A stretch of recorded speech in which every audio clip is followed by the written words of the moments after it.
शादी के बाद जिस घर में आती है वहाँ सास ससुर के सिवा 2 ननदें भी थी, लेकिन दोनों शादीशुदा। कोयल ने सोच लिया था कि वो इस घर को जीत कर रहेगी, लेकिन होता कुछ और है। यार, ये कोयल कैसी लगी तुझे? ठीक ही है, बस माँ एडजस्ट कर ले इसके साथ। हम दोनों तो वैसे ही शादीशुदा हैं। चलना, कल घर चलते हैं, देखते हैं क्या करती है वो सारा दिन घर पर। ठीक है दीदी, मैं कल आ जाऊंगी। दोनों ननदें मायके आती है, जहाँ पिता बाहर बैठकर पेपर पढ़ रहे थे, माँ अंदर सब्जी काट रही थी और कोयल वो तो कहीं नहीं थी। क्या पापा, बाहर क्यों बैठे हैं? बहू ने निकाल दिया क्या? चलिए अंदर देखिए, कैसी लू सी चल रही है। चलिए तो। अरे नहीं नहीं, अंदर लाइट नहीं आ रही है, रोशनी भी कम है और हवा भी नहीं है। मैं तो कहता हूँ तुम दोनों भी जाकर चेयर यहीं लगा लो। क्या माँ, तुम क्यों काम कर रही हो? कहाँ है वो राजकुमारी? अरे सुबह से ही कोयल लगी है, मैंने अभी भेजा है जबरदस्ती कि जाओ जाकर लेट लो। पता नहीं क्यों इतना काम करती है। जब से आई है वक्त पर खाना पीना, वक्त पर दवाई, सब की जिम्मेदारी ले ली है उसने। वो तो हम भी कर रहे हैं ना माँ, अपने ससुराल में सभी को तो करना पड़ता है। उसमें वो नया क्या कर रही है? पापा के सफेद कपड़े कैसे पहले चमकते थे, अब देखो तो कितने मैले कुचैले लग रहे। कौन धोता है? धोती तो बहू ही है, लेकिन क्या करे बेचारी, मशीन ही खराब पड़ी है। सबके कपड़े हाथ से धोना, उसके भी तो मुलायम छोटे छोटे हाथ हैं। हाँ, और हम लोगों के हाथों में तो चक्का लगाए ना। अरे बस भी करो माँ। दोनों बहनें माँ बाप को काफी भड़काने की कोशिश करती, लेकिन कोई फायदा नहीं होता। पर कहते हैं ना, बेटी तो बेटी होती है उन लोगों के जाने के बाद। क्या बात है माँ जी, कोई आया था क्या? हाँ, वो तेरी दोनों ननदें आई थी। अरे तुम मुझे उठाया क्यों नहीं माँ? मैं भी मिल लेती ना दोनों दीदियों से। अरे ना बेटा, तभी तो तू सोने गई थी। मैंने उन लोगों को खाना बनाकर खिला दिया, चिंता ना कर। कोयल को सास की बात अच्छी लगती है। वो अंदर जाने लगती है कि सास उसे टोक देती है। बेटा, वो तेरे ससुर जी के कपड़े काफी मैले कुचैले लगते हैं, थोड़ा ठीक से धोया कर। हाँ जी माँ जी। कोयल सास को कुछ नहीं कहती, लेकिन रात में जब पति आता है तो कोयल उससे कहती है, सुनिए, पापा के घर के पहनने वाले कपड़े काफी पुराने हो गए हैं। मैंने कई बार उसे धोया, लेकिन उनमें चमक ही नहीं आती। अगर आप कुछ पैसे देते तो मैं पापा के लिए घर पहनने के लिए नए कपड़े लेकर आऊं। हाँ कोयल, क्यों नहीं, जरूर। अगले दिन कोयल खाना बनाकर बैठी ही होती है कि छोटी ननद आ जाती है। अरे नमस्ते दीदी, कैसी हैं? आइए बैठिए, मैं आपके लिए नींबू पानी बनाती हूँ। आपको अच्छा लगता है ना? वो माँ कहाँ है? कोयल को अजीब सा लगता है कि ननद ने उसे पूछा तक नहीं, ना ही नमस्ते किया। सामने से माँ आती है। माँ, वो मैं बाजार जा रही थी तो सोचा आपसे मिलती चलूं। अच्छा माँ, जरा नींबू पानी बना देना, बहुत मन कर रहा है। हाँ, तू बैठ, मैं बना कर लाती हूँ। कोयल को लगता है कि बेटी है, माँ के हाथ का स्वाद मिस करती होगी।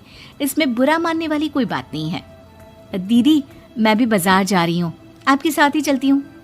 ननद भाभी दोनों मार्केट जाती है, जहाँ कोयल ससुर जी के लिए कपड़े लेती है। क्या जरूरत है भाभी, पापा को उनकी पसंद के कपड़े ले देती ना, उन्हें ही यहाँ पर लाकर। पर दीदी, पापा तो लुंगी ही पहनते हैं और एक ही डिजाइन की, तो इसमें पसंद नापसंद की क्या बात है? आपसे क्या बोलना। मार्केट में कोयल की किसी दुकानदार से बहस हो जाती है, लेकिन वो देखती है कि ननद उसका साथ देने के बजाय भीड़ का हिस्सा बनी खड़ी होती है, जैसे कि वो उसे जानती ही नहीं। कोयल घर आती है। अरे बेटा, क्या जरूरत थी नए कपड़ों की? पापा, मैंने ना आपके कपड़े धोने की काफी कोशिश की, लेकिन वो पुराने हो गए थे ना, इसलिए ऐसे मैले से लग रहे थे। सास भी समझ जाती है कि कोयल ने कपड़े धोने में मेहनत तो की ही होगी। एक रोज फिर दोनों ननदें आती है। कोयल अब दोनों ननदों को मनाने के लिए कोई ना कोई तरकीब निकालती है। ये साड़ी दीदी को दे देती हूँ, मेरी नई साड़ी है, कम से कम साड़ी देखकर खुश हो जाएंगी। दीदी, ये साड़ी आप ले लीजिए। और छोटी दीदी, मैं आपकी पसंद की पालक पनीर बनाती हूँ, आप लोगों के आने से घर में कितना अच्छा लगता है ना। दोनों कुछ नहीं बोलती। अब तो जब भी दोनों ननदें घर आती, कोयल के सास ससुर को भी भड़काकर चली जाती, जिसके बाद से ही दोनों का रवैया कोयल के लिए कुछ दिनों के लिए बदल जाता। पता है कोयल, मेरी छोटी बेटी सास को घर में एक काम करने नहीं देती, सारा दिन बिठा के खिलाती है।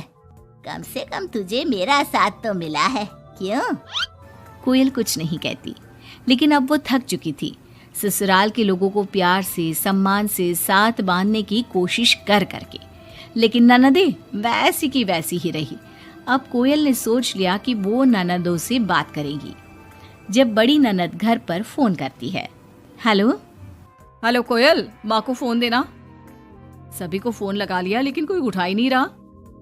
ओह, तभी आपने मेरे फोन पर फोन किया दीदी, और वो भी सीधे माँ से बात करने के लिए। क्यों, मैं नहीं हूँ क्या? या मेरा हालचाल पूछने की आप लोगों को जरूरत ही नहीं है, या मुझसे मतलब ही नहीं है? क्यों? अरे नहीं, ऐसा नहीं है, वो वक्त ही नहीं मिलता ना घर के कामों को लेकर। दूसरी ननद से भी कोयल बात करती है, लेकिन वो भी वक्त और काम थकान का रोना रोने लगती है। कोयल को लगता है कि शायद उसकी ननदों से बात करके उससे सब सॉल्व कर लिया, लेकिन ऐसा होता नहीं है। ननदों का व्यवहार वैसा का वैसा ही रहता है। जिसके बाद कोयल भी कुछ ठान लेती है। एक रोज छोटी ननद घर आती है। कोयल भी उसे नमस्ते करके कमरे में चली जाती है। ना ही उसकी पसंद का खाना पूछती है और ना ही चाय। बड़ी ननद को भी कोयल फोन करना छोड़ देती है, और ना ही उन लोगों के स्टेटस चेक करती है, ना ही उन लोगों के आने पर हालचाल पूछती है। दोनों ननदों को कोयल का बदला रूप अच्छा तो नहीं लगता। क्या बात है कोयल भाभी, आपको हमारा यहाँ घर आना अच्छा नहीं लगता क्या? लेकिन हम भी क्या करें, मायका है, माँ बाप है, तो आएंगे तो सही ना। वो काम है थोड़ा, मैं अपने कमरे में जा रही हूँ। जो भाभी ननदों के आगे पीछे लगी रहती थी, उन लोगों के खाने पीने से लेकर हर बात का ख्याल रखती थी, उसका बदला रूप दोनों ननदों को अखरने लगता है। क्या बात है कोयल, अब हम लोगों से बात भी ज्यादा नहीं करती, ना ही फोन करती है। वैसे तो आप लोग भी मुझे कभी नहीं पूछती थी ना, आती तो सीधा माँ के कमरे में। फोन में मुझे तब करती जब घर में किसी का फोन ना लगता हो, और करती भी तो सीधे माँ से बात करा दो। मेरे हाथ का ना खाना खाती, ना सीधे मुंह बात करती। तो मैंने भी अपनी दुनिया में जीना सीख लिया है। अब मैं मस्त हूँ और खुश हूँ। नमस्ते। ये बोलकर कोयल वहाँ से चली जाती है अपनी दुनिया में।